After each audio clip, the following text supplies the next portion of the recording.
esta sala está repleta de defensoras y defensores de derechos humanos. Y es aquí, en esta sala, que hoy tenemos una gran esperanza de modificar, de transformar la desigualdad, el racismo, la discriminación, el machismo, lo que hace que nuestra región siga todavía tan rezagada y Guatemala lidere también ese rezago entre muchos de nuestros países de América Latina. Quisiera comenzar con la presentación de este informe, que como ustedes saben es un informe conjunto, un informe entre la PDH, la Oficina del Procurador de Derechos Humanos, y la OACNUD, la Oficina del Alto Comisionado de las Naciones Unidas para los Derechos Humanos en Guatemala. Este informe ha sido desarrollado en el marco de nuestros respectivos mandatos, es decir, de observar la situación de derechos humanos y sobre todo asesorar y cooperar para atender los retos y desafíos y transformar esa realidad para promover la defensa y la protección de los derechos humanos. El propósito del informe, el informe pretende obviamente en el marco de ese mandato que acabamos de señalar, contribuir a identificar medidas oportunas para fortalecer la protección de las personas defensoras y apoyar al Estado, a sus instituciones, en el cumplimiento de sus obligaciones en materia de derechos humanos, tanto a nivel internacional como nacional. Pero el informe también tiene un objetivo, y es el objetivo de hacer entender, sensibilizar, un objetivo pedagógico, de que los derechos humanos son algo bueno, los derechos humanos son nuestros derechos, son el día nuestro, la vida de todos los días, porque se trata de que todos queremos defender nuestros derechos, los de nuestros hijos, de nuestro barrio, nuestra comunidad, nuestro país. No es malo pretender que respeten nuestros derechos. Por lo tanto, es muy importante sensibilizar y combatir los estereotipos que hacen que se piense que los derechos humanos es algo malo y por lo tanto quienes lo defienden acarrean la misma estigmatización. Queremos agradecer especialmente a defensoras y defensores de derechos humanos que han compartido sus historias de vida, sus preocupaciones, sus propuestas, sus luchas con ambas instituciones para desarrollar este informe. Y también agradecer a las instituciones del Estado que han compartido información y datos, no sin decir que hay un gran desafío en materia de información. El Estado no puede hoy, de manera articulada e integral, darnos un dato de decir cómo están las personas defensoras de derechos humanos, porque muchas veces ese elemento no lo tienen en sus registros. Entonces, no es tampoco por falta de voluntad, sino que las normas, las informaciones no están, pero se necesita voluntad de tenerlas. Eso es fundamental. Si hablamos de este informe, necesitamos contarles cómo lo construimos, de dónde sale la información que hemos recogido aquí. Y creo que es importante decir que por una parte es información que hemos recogido ambas instituciones, PDH y OACNUD, recabado, documentado y analizado, y que este informe abarca el periodo de un poco más de 2 años, del 1 de enero de 2017 al 30 de abril de 2019. Y esta información que hemos recabado, la hemos recabado de manera directa y hemos tenido la oportunidad de hacer misiones conjuntas a las distintas regiones del país. Ahí podrán ver ustedes también que hay distintos departamentos, municipios que han sido visitados y eso ha sido muy valioso para darnos la visión directa y confrontar y contrastar la información. Pero también hemos tenido la oportunidad de llevar a cabo 196 entrevistas a personas defensoras de derechos humanos en todo el país. La mayoría de estas entrevistas han sido realizadas fuera de la ciudad de Guatemala. Como ustedes saben, los retos principales están en la zona rural, en los territorios, fuera de la ciudad capital. Y también hemos recogido información estadística oficial que nos ha facilitado el Ministerio Público, el Ministerio de Gobernación y la Policía Nacional Civil.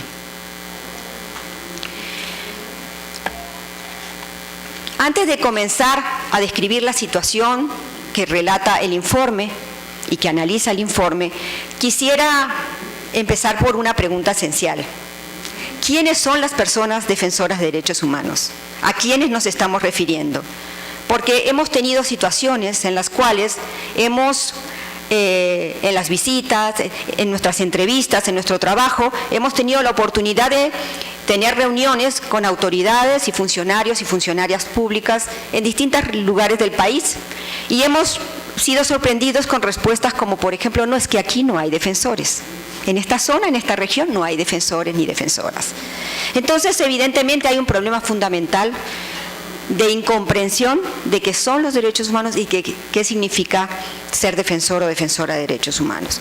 Por una parte, tenemos una definición, una caracterización que nos da la Declaración de Naciones Unidas sobre defensores, que tiene un título más largo, sobre el derecho y el deber de los individuos, los grupos y las instituciones de promover y proteger los derechos humanos.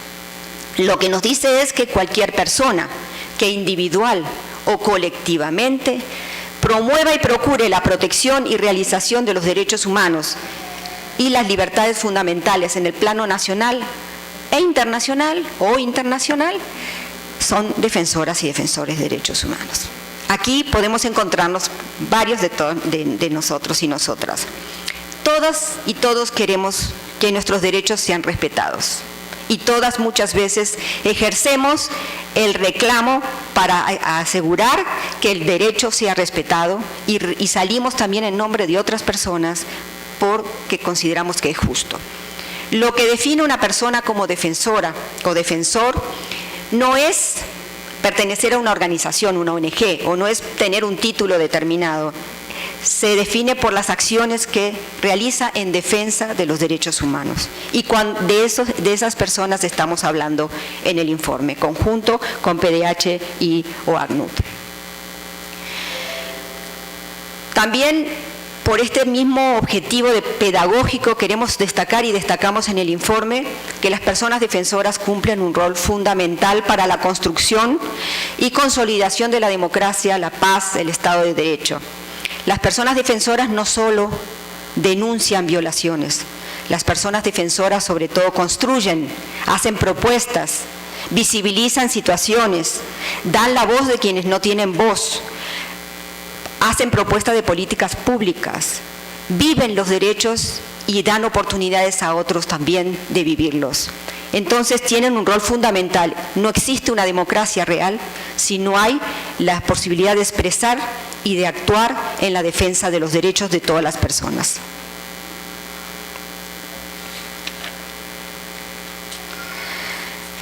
La otra pregunta que podemos hacernos, en función de lo que el informe ha analizado, estas personas que acabamos de definir, de identificar, ¿cuáles son los riesgos y las amenazas que afrontan? ¿Y por qué? ¿No? Y el informe señala que aún considerando esfuerzos del Estado, y más adelante los enlistamos porque hemos analizado también la respuesta del Estado en función a la situación que estamos describiendo, tenemos que reconocer que las personas defensoras desempeñan su labor en un contexto adverso y de múltiples riesgos. Y esa es una realidad y es algo que debemos poder cambiar entre todos y todas. ¿Cuáles son las formas de riesgos y de ataques, de agresiones que han sido denunciadas por estas 196 personas que hemos podido entrevistar de todo el país? En primer lugar, en el 97% de los casos denunciados hablan de amenazas e intimidaciones. Y estas amenazas o intimidaciones se dan de distintas formas, de manera física, de manera en redes sociales, discursos de odio, es decir, y esto es hoy un desafío enorme, porque estamos también en la época de la tecnología, de las comunicaciones tecnológicas y de esa amplificación de la comunicación, y entonces es un gran desafío. El 45% de las denuncias se refirieron a denuncias falsas o uso indebido del derecho penal, lo que comúnmente llamamos criminalización. Ya vamos a ver luego algunos de estos parámetros.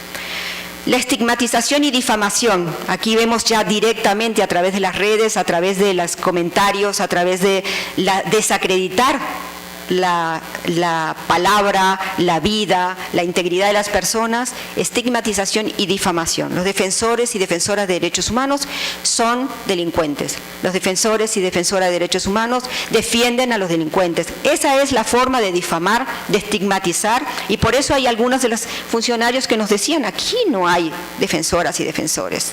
Entonces, vamos a tratar de analizar y a tratar de entender por qué.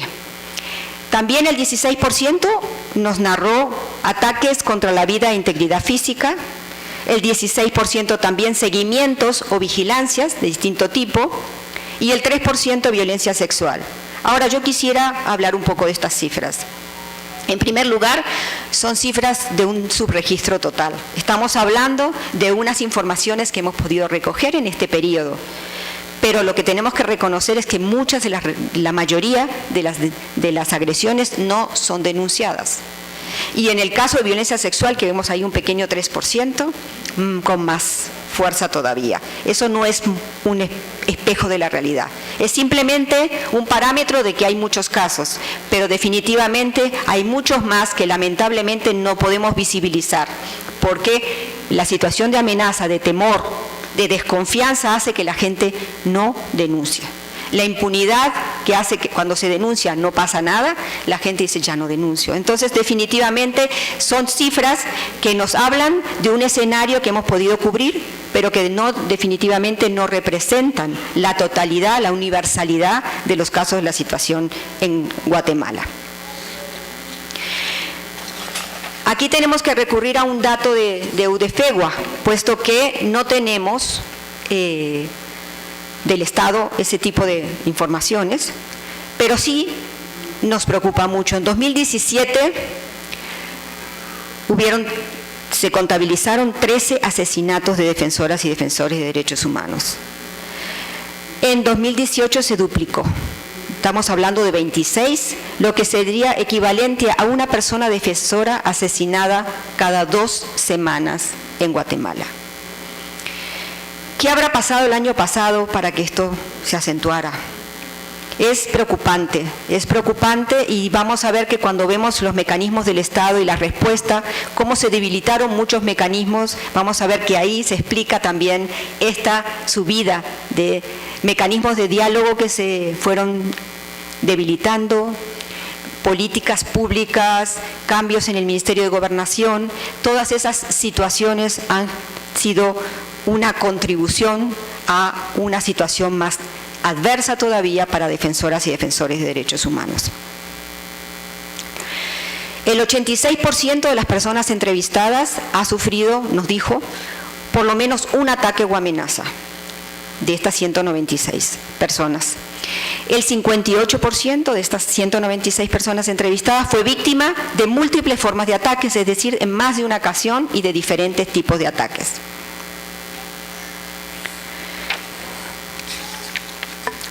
Entonces empezamos a analizar de qué ataques estamos hablando y qué patrones hemos podido identificar. En primer lugar, que es muy difícil identificar móviles uniformes, es decir, muchas veces son móviles que tienen una interseccionalidad, que se combinan entre ellos y que, por ejemplo, sea por defender los derechos humanos, tengo un tipo de ataque, pero por pertenecer a un grupo determinado, por ejemplo, si soy mujer, a ese ataque se suman otros en función de ser mujer y que vamos a ver qué tipo de ataques también, o por ser indígena, etcétera. Entonces, generalmente hay diversos móviles que se entrecruzan y se combinan. Por otro lado, también en el caso de los agresores, ¿quiénes son los responsables de esas agresiones, amenazas, estigmatización? Son múltiples e interconectados.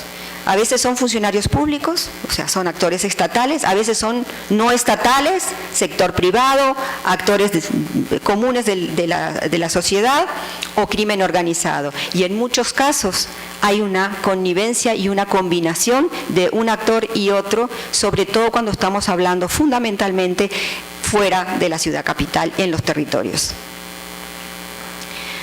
También vemos que en muchos casos, además de haber ataques individualizados contra personas, hay ataques contra organizaciones. Basta recordar uno de los más recientes en el 8 de marzo, el Día de la Mujer, donde el sector de mujeres tuvo un ataque esa misma madrugada y fue a la organización. Y por supuesto el tema de violencia general, violencia en muchas áreas del país, también falta de presencia idónea y suficiente del Estado, debilidad del Estado en muchos lugares, y la violencia que más conjuntural se puede darse en el marco político y electoral que está viviendo Guatemala. Sin embargo, también identificamos que más allá de estas situaciones hay unos factores estructurales que hacen de que en Guatemala sea más sencillo en los ataques a los defensores de derechos humanos, que los riesgos se incrementen. Y por supuesto, entre estas situaciones, factores estructurales, tenemos el limitado conocimiento o comprensión de los derechos humanos. Como decía antes, no sabemos qué son los derechos humanos, asumimos que son malos, en vez de pensar que queremos que nos respeten nuestros derechos, y por lo tanto quienes defienden los derechos humanos pues acarrean el mismo estigma. Las inseguridades, problemas no resueltos por Guatemala, la inseguridad en la tenencia o propiedad de tierras, territorios y recursos naturales generan situaciones de conflicto. Quienes reclaman sus derechos vinculados a eso, por una situación no resuelta, ya no solo conjuntural, obviamente esto incentiva situaciones de riesgo. La corrupción e impunidad, como vemos, la impunidad es lo peor que puede existir en la medida en que es una invitación a seguir cometiendo los delitos y las violaciones en la medida que no tengan consecuencias. Por lo tanto, tanto la corrupción como la impunidad, que están muy entrelazadas, son factores estructurales básicos. Y por supuesto la debilidad institucional. En la ausencia, la debilidad en la presencia del Estado en muchas regiones. En algunas regiones el único Estado que está presente es el Estado vinculado a instituciones de seguridad, pero no hay Estado en lo social.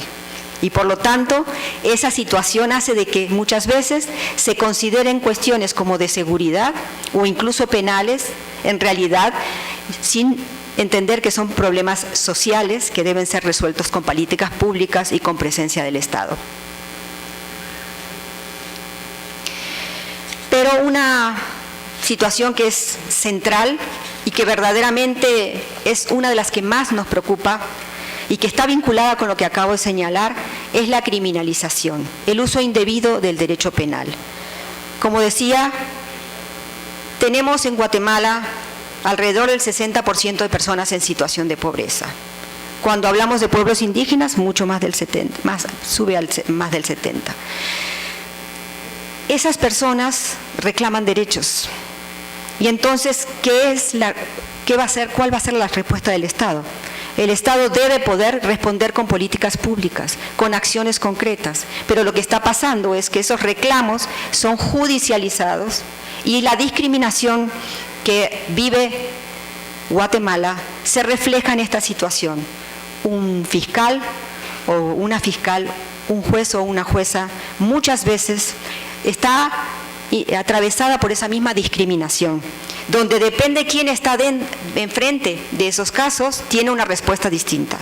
Quienes tienen poder económico o político, encuentran en las instituciones una respuesta y una escucha, mientras quienes tienen situaciones de pobreza, quienes reclaman por sus comunidades, muchas veces encuentran oídos sordos. Y esa es parte de la problemática central. Tuvimos la oportunidad de analizar 106 casos de criminalización, con algunos hallazgos bastante preocupantes.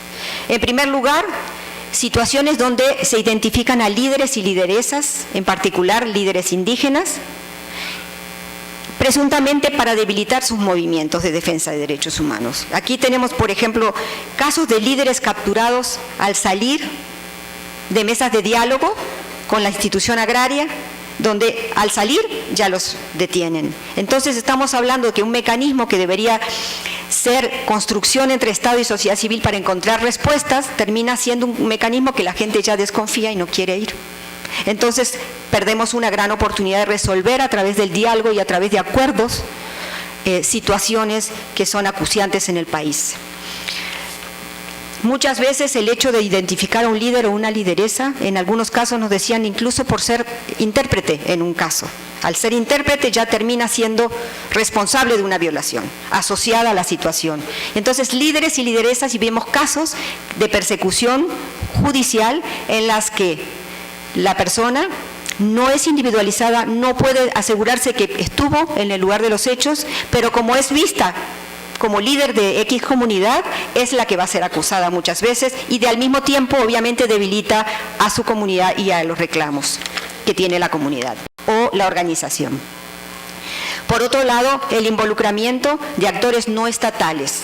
En muchos casos de los analizados, vemos que finqueros, trabajadores de empresas, identifican a líderes y lideresas, presentan denuncias, participan como querellantes adhesivos en los casos penales, figuran como agraviados, como víctimas, etcétera. Tienen una connivencia, sobre todo a nivel local, con quienes están investigando, y entonces esta es una situación muy preocupante y tenemos, por ejemplo, uno de los casos más emblemáticos como el caso del defensor Bernardo Kahl.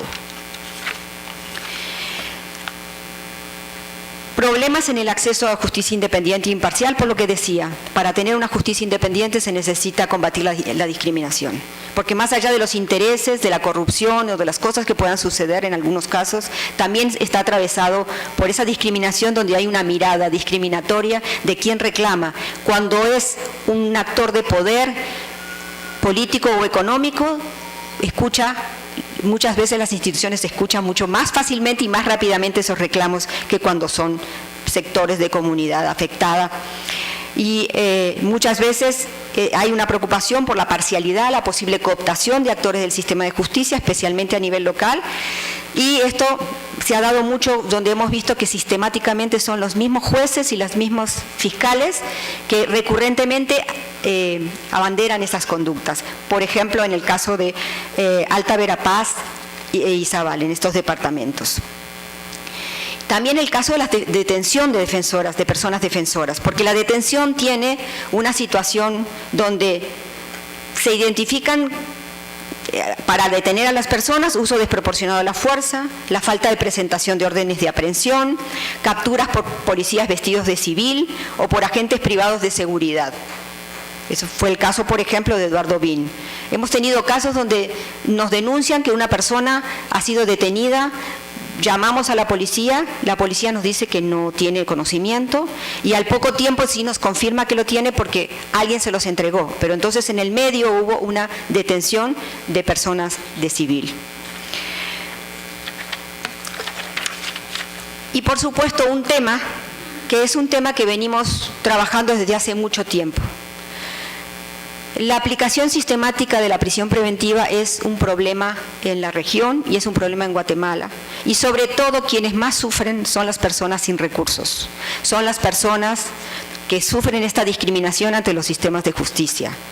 Porque lo que hacen es identificar e imputarlos por delitos como robo agravado, plagio o secuestro, desproporcionados con las conductas que ellos consideran que han cometido, y que no son elegibles para el otorgamiento de medidas sustitutivas. Es solo la forma de identificar una tipificación penal para asegurar que la persona va a ser detenida. Cuando se otorgan medidas sustitutivas, considerando que se trata en la mayoría de los casos de personas con bajos recursos, se ponen cauciones económicas elevadas que hace que a veces no puedan acceder a las medidas o que empobrecen más todavía a la comunidad, a la organización, a la familia para conseguir el dinero para esta caución. Y también hemos visto acuerdos que en la medida sustitutiva le imponen el acuerdo al defensor o defensora mediante el cual asume la medida siempre y cuando asuma la prohibición de participar en actividades vinculadas con la defensa de derechos humanos, de relacionarse con su propia organización como condición para la libertad condicional. Por ejemplo, el defensor Oscar Sánchez. Es decir, tenemos en cada una de estas caracterizaciones varios casos que ejemplifican estas dinámicas que son preocupantes. También vemos el débil sustento de los casos. Hemos tenido la oportunidad, tanto la PDH como la UACNUR, de estar presentes y hacer seguimiento y observación de procesos judiciales en los cuales se estaba investigando y acusando a defensoras y defensores de derechos humanos. Fue flagrante en muchos de esos casos la falta de calidad de las pruebas, de imparcialidad en las acusaciones presentadas contra las personas defensoras, incluyendo denuncias sustentadas en hechos infundados o no constitutivos, simplemente no constitutivos de delitos. Es el caso, por ejemplo, del defensor Avelino Chup y las defensoras de Santa Eulalia como María Toledo.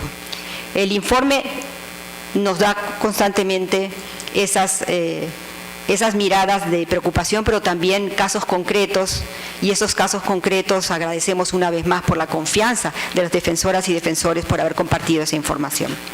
También limitaciones en torno a la garantía del debido proceso, dificultades para acceder al derecho, al ejercicio del derecho a la defensa, a tener el uso del propio idioma, sobre todo cuando se trata de pueblos indígenas. Negativa de jueces a recusarse cuando tienen un interés obvio sobre la situación. Entrega de expedientes del organismo judicial de forma fragmentada, debilitando las capacidades de poder defenderse. Este ha sido, por ejemplo, uno de los casos emblemáticos como de la defensora Dalida Mérida. Y demoras en los procesos judiciales, que obviamente es un problema estructural del sistema de justicia de Guatemala, no solamente en estos casos, pero que afecta mucho en estos casos, donde pueden mantener a una persona, porque en otros casos a veces se da por medidas dilatorias del propio acusado, pero acá cuando estamos hablando de personas acusadas, defensoras de derechos humanos, que esperan y esperan tener su audiencia y que la audiencia se sigue posponiendo y siguen esperando en prisión, que alguien las escuche y determine, como pasó en el caso de Avelino Chup, después de más de 800 días, que determine que efectivamente no había un delito y que no había una responsabilidad. Entonces, esto se da tanto la suspensión de audiencias, la sobrecarga de las agendas judiciales, diversas estrategias dilatorias, como la interposición de recursos judiciales por parte de las mismas instituciones del Estado o de las supuestas víctimas, amparos y apelaciones.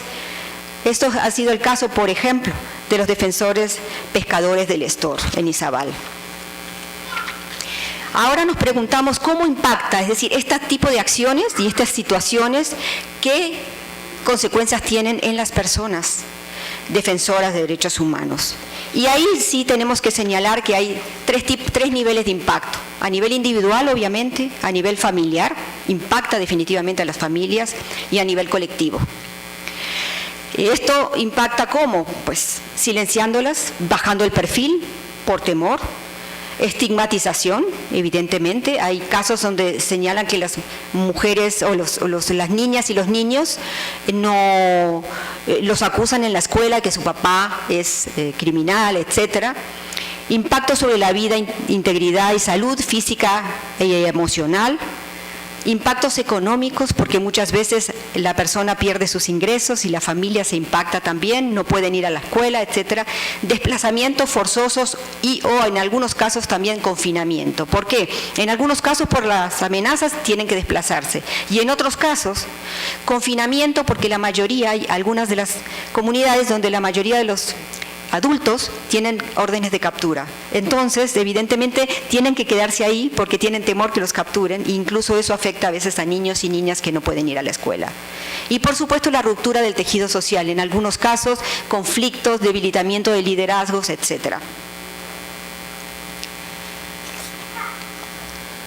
Hemos querido dar una mirada específica a la situación de algunos grupos en particular, que tienen, además de tener en común todas estas circunstancias, por los temas que defienden o por pertenecer a determinados sectores o grupos de población, tienen unos factores de riesgo específicos.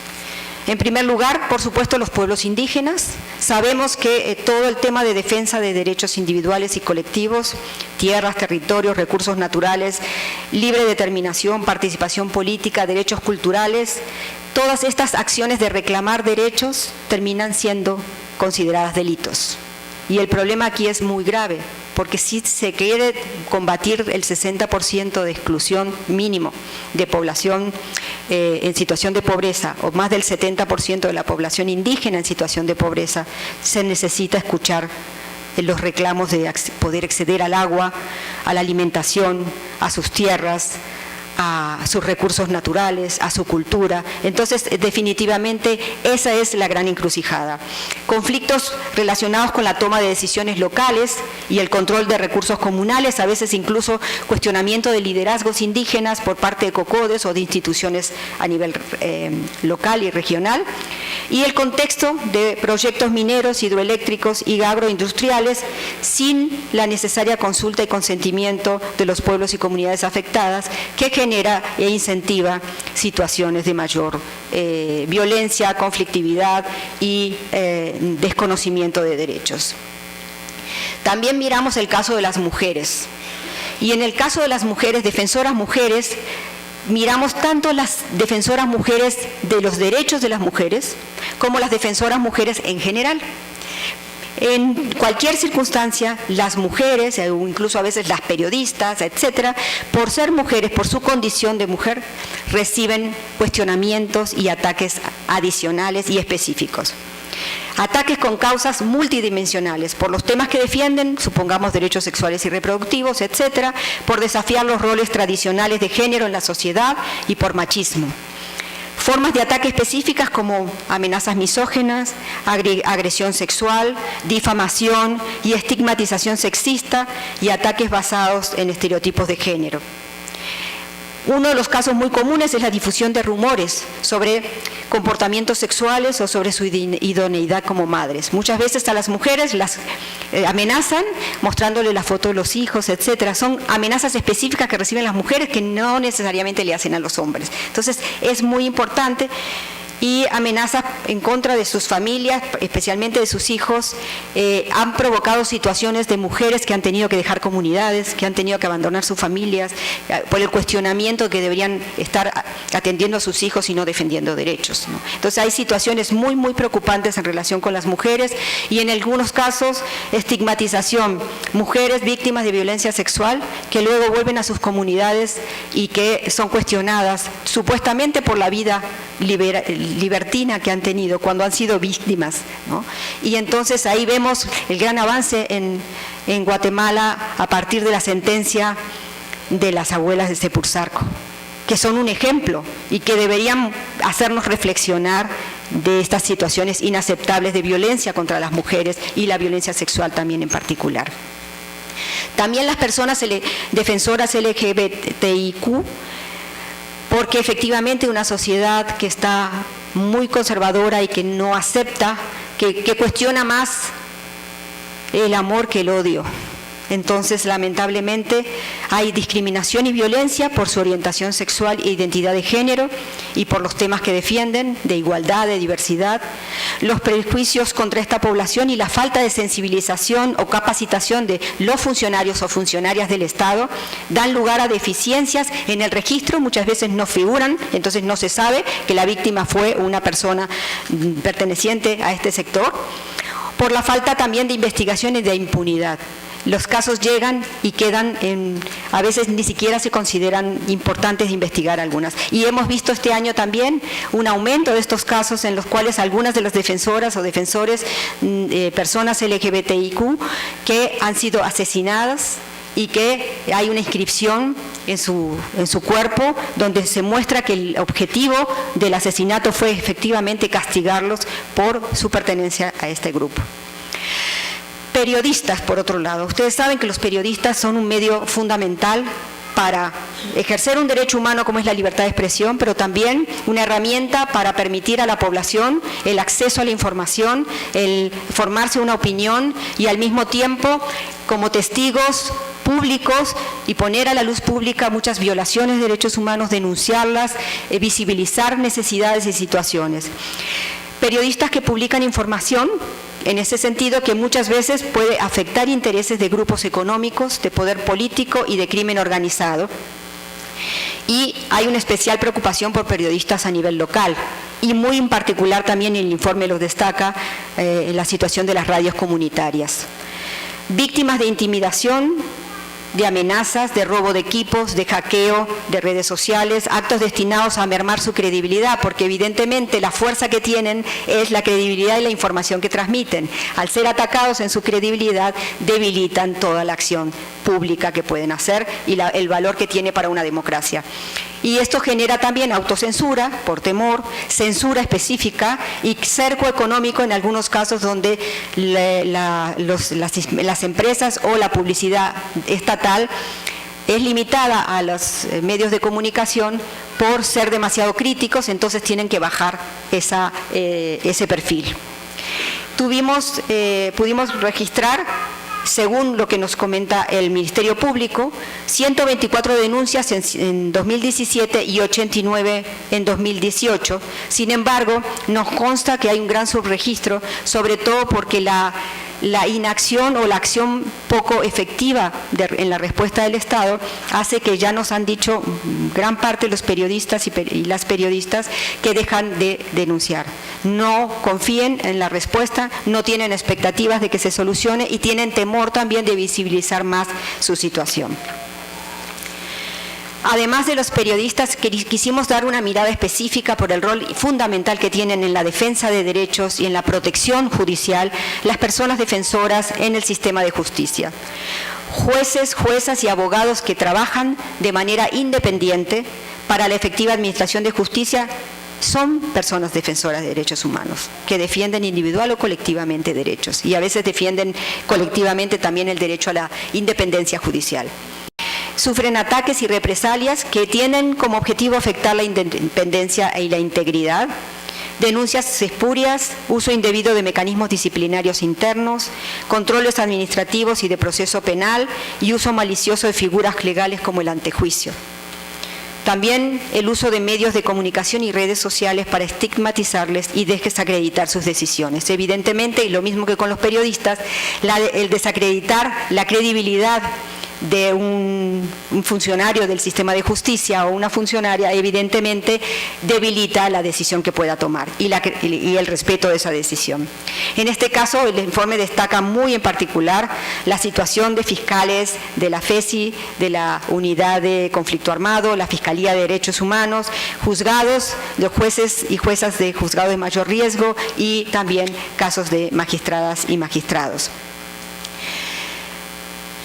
Y por último, hemos tenido una mirada específica sobre las personas defensoras de las víctimas del conflicto armado interno. Ustedes saben que Guatemala en los últimos tiempos ha tenido avances importantes en sentencias emblemáticas en relación con justicia de transición y la sanción a casos muy importantes de violencia sexual, de desaparición forzada, de genocidio, etcétera, en casos de conflicto armado interno. El objetivo de estos ataques es, por supuesto, detener el esclarecimiento de la verdad y la pública, porque se vio que eran dos procesos paralelos muy conectados y lamentablemente eso es lo que va pasando. Si no hay una muestra clara de la voluntad política, se van debilitando los procesos importantes de diálogo y de construcción de políticas públicas y de respuestas. También el Estado tiene un sistema de medidas de protección que ahora vamos a analizar cuáles son sus fortalezas y debilidades. Reconocemos que un registro, aunque muy incipiente, de la Policía Nacional Civil sobre el otorgamiento de medidas para poder tener estadísticas y la coordinación para implementar medidas cautelares de la CIDH, la Comisión Interamericana de Derechos Humanos, que actualmente hay 30 activas relacionadas con personas y organizaciones defensoras de derechos humanos. Entonces, si vamos al tema de las medidas de protección, podemos ver que las mismas están a cargo de la Dirección de Protección de la Policía Nacional Civil. Y la policía nos informó de que durante este periodo, 2017-2018, pudieron realizar 614 análisis de riesgos sobre personas defensoras de derechos humanos. Y se recomendaron, frente a esto, como verán la mayoría de los casos, medidas perimetrales, en 512 casos. Las medidas perimetrales significan muchas veces simplemente una ronda de la policía y en algunos casos cuesta que esas medidas se cumplan, a veces pasan 2 veces y nada más. Entonces, pero también a veces hay que reconocer mucha falta de recursos para poder implementar. Y eso nos comentaba la policía cuando hicimos la presentación previa aquí a algunas instituciones del Estado. Medidas personales en 22 casos, 4 activistas, 8 periodistas, 1 sindicalista y 9 operadores de justicia. puesto fijo 4 casos y medidas de protección que fueron canceladas 14 casos. Lo que sucede es que hay falta de consistencia en los criterios, falta de recursos, lo que hace muchas veces la policía misma nos señala, le sacamos a uno para dar al otro. Entonces, estas son las grandes debilidades. Desafíos en este tema de protección y cómo funciona este sistema que tiene el Estado. En primer lugar, la necesidad de un acceso efectivo a las medidas de protección. Hoy por el momento las personas pueden acceder a distintas instancias a denunciar una situación de inseguridad y depende del funcionario que recibe si considera importante trasladarlo a una instancia o no.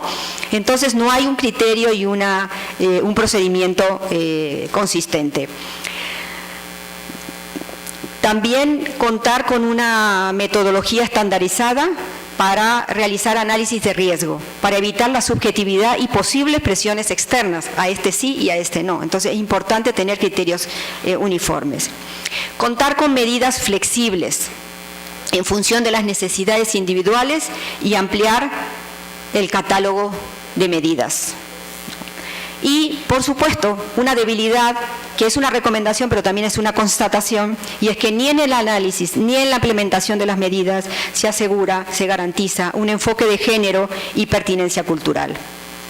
También hay un gran reto en materia de cumplimiento de las medidas de seguridad, sobre todo perimetrales, y muchas veces es porque efectivamente también hay ese desafío en materia de recursos humanos y financieros. Y también la necesidad de mayores recursos en este sentido y respaldo institucional para el trabajo de la Dirección de Protección. Entonces, tenemos que mirar que de estas 30 personas o colectivos de personas con medidas de la CIDH, reconocemos que estas medidas son las mismas que acabamos de señalar, o sea, no hay un mecanismo diferente para las medidas cautelares, por lo tanto, estas medidas adolecen de las mismas preocupaciones que acabamos de citar. Tienen un efecto muy importante porque visibilizan la situación de personas y comunidades que defienden los derechos humanos. Tenemos con la Comisión Interamericana de Derechos Humanos un mecanismo conjunto sobre defensoras y defensores de derechos humanos y por eso apreciamos muchísimo que hoy esté acompañándonos también Edison Lanza, el relator de libertad de expresión de la CIDH, porque definitivamente es un trabajo complementario muy importante, así como el trabajo, por supuesto, de la Institución Nacional de Derechos Humanos, la PDH. En algunos casos, COPRED ha desarrollado mesas interinstitucionales de diálogo para implementar medidas cautelares de la CIDH. Es un ejercicio importante, puede permitir avanzar, sin embargo, se necesita que las personas que participan, los funcionarios públicos, tengan el poder de decisión, porque si no es un desgaste, es participar en espacios donde no se van a tomar decisiones y donde no se avanza en la acción. Entonces, como decía, adolecen de las mismas dificultades que en el resto de las medidas de protección. En relación a la investigación y sanción de los ataques que acabamos de ver, aspectos positivos, reconocemos la importancia que se dio en su momento de la creación de una Fiscalía de Derechos Humanos. ¿Por qué? Porque ayuda realmente a proporcionar una atención más especializada, más conocedora, de mayor nivel de imparcialidad en los casos de delitos contra personas defensoras. Sin embargo, cabe admitir, la mayoría de los casos en contra de personas defensoras de derechos humanos no van a la Fiscalía de Derechos Humanos. No tienen ni la capacidad y muchas veces no tienen ni la información, porque los casos, sobre todo a nivel del territorio, son casos que no se identifican como personas defensoras, por lo tanto pasan en el anonimato. Y también la adopción en mayo del 2018 de un protocolo para la investigación y persecución penal de los delitos cometidos contra personas defensoras. Esto es importantísimo, pero importantísimo implementarlo adecuadamente, que se asegurar la implementación y la supervisión de cómo se implementa. Pero esto es una parte, porque la otra parte es la de la criminalización. Aquí es ¿qué hace el Ministerio Público cuando una persona defensora de derechos humanos lleva su caso porque es víctima? Pero cuando la acusan, todavía no hay ninguna revisión, un mecanismo que asegure que el Ministerio Público no va a utilizar el proceso penal y no va a judicializar situaciones que no corresponden, ¿no? Y tomar en cuenta si hay, como hipótesis, si su condición de defensora o defensor de derechos humanos está generando esa denuncia. En retos que hemos visto en la sanción y por supuesto, y investigación, definitivamente el tema discriminación y el tema de la impunidad es el mayor reto, ¿no? La lucha contra la impunidad por ataques es una medida no solamente que permite hacer justicia, sino también disuasoria y preventiva de ataques ulteriores. La falta de denuncias es otro reto. Solo el 43% de las personas entrevistadas, de estas 196, reportaron haber presentado una denuncia. A menudo por falta de confianza, por temor y porque no consideran que las medidas o las respuestas van a ser conducentes a solucionarles la preocupación que tienen. También entre los retos, la impunidad continua, o sea, hay una impunidad que continúa en los casos. En 2017 y 2018, la unidad de activistas del Ministerio Público recibió 353 denuncias, según el Ministerio Público, de las cuales nos informaron ahora en mayo de 2019, es una actualización, 19 órdenes de aprehensión. En el informe ustedes van a ver que dice 0, porque eso es lo que nos habían informado, pero en mayo rectificaron la información y aquí la estamos poniendo en relación a lo que nos informa el Ministerio Público. La falta de una base de datos interinstitucional. Cada institución tiene una base de datos, no sabemos cómo identifican defensora o defensor de derechos humanos, no se conectan entre ellas, entonces el Estado no tiene un panorama de la situación y por supuesto sus respuestas adolecen de esta ausencia de tener información real de cuál es la situación de defensoras y defensores de derechos humanos y la falta, como decíamos, de garantía judicial. Finalmente, ya para terminar, no podíamos hacer este informe y este análisis sin, a través de nuestro objetivo fundamental y nuestro compromiso de contribuir a las soluciones, y como decía y digo muchas veces, los derechos humanos son parte de la solución y no del problema. Entonces sí es fundamental trabajar en esto. Hacemos también un llamado a los candidatas y candidatos. Estamos en un proceso electoral, en una fase preelectoral, donde, como decía el Procurador de Derechos Humanos, el tema de defensoras y defensores de derechos humanos, el tema de derechos humanos no es parte del debate y cuando lo es con esa mirada muy equivocada, donde si un país y un gobernante no va a tomar en cuenta que su función principal es asegurar que todas las personas y todas sus comunidades accedan a sus derechos básicos, estamos muy equivocados. Es muy, muy importante esta función. Por lo tanto, tenemos recomendaciones en 5 áreas. La primera de ellas es, por supuesto, seguir trabajando en la adopción de una política pública de protección integral. Integral significa que no se trata solo de medidas de protección individuales o perimetrales, se trata de la prevención, por ejemplo, y en la prevención reconocer la legitimidad del trabajo de defensoras y defensores de derechos humanos, dejar de atacarlo, no promover discurso de odio. Esa es la forma más efectiva para cambiar la cultura, que pasa por la educación y que no se cambia de un día para otro, pero que el Estado debe ser el primero en abanderar esta situación. Entonces, por eso tenemos una parte que es prevención de ataques, y la prevención se da también mucho a través de la cultura, las campañas, acciones que muestran la importancia de los derechos humanos, la importancia de defenderlos. La protección, en materia de protección de la vida y la integridad, ahí también para dar respuesta a los análisis que hicimos de las debilidades en materia de protección. En cuanto al combate a la impunidad, el tema de la no criminalización, mecanismos para el que el Ministerio Público pueda revisar los casos y cambiar esa situación, mecanismos también para asegurar la independencia de la justicia y, por supuesto, hay un último área de recomendaciones que está vinculada al marco del periodo electoral, en donde defender los derechos humanos también puede ser en este periodo una situación de mayor riesgo, por lo tanto la importancia de tomar en cuenta esto. Aquí terminamos con el informe. Yo quisiera simplemente agradecerles mucho por acompañarnos.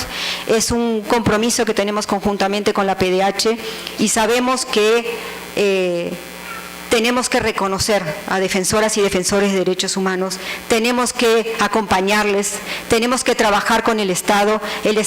En el Estado hay personas también comprometidas que son defensoras y defensores de derechos humanos, como hemos visto, pero necesitamos mayor compromiso, mayor voluntad política, mayor acción y, sobre todo, combatir la discriminación, la exclusión y el respeto, asegurar el respeto por los derechos de todas las personas. Muchas gracias y dejo aquí el uso de la palabra para continuar con el espacio del relator, que creo que hoy tenemos un espacio realmente fundamental. Realmente estamos muy honrados de tener a 3 instituciones que para la región, pero tenemos un compromiso conjunto, la Institución Nacional de Derechos Humanos, que es un ejemplo para otros países en la región también, a la Comisión Interamericana de Derechos Humanos, el Mecanismo Regional de Derechos Humanos y a Naciones Unidas aquí, agradeciendo también a mis colegas, jefes de las distintas agencias y a todos los periodistas, defensoras, por supuesto, y defensores de derechos humanos, la comunidad internacional, mis colegas, todos que han estado aquí acompañando y tratando de acompañarnos en visibilizar que la defensa de los derechos humanos es el futuro, es el presente y es la esperanza para Guatemala. Muchas gracias.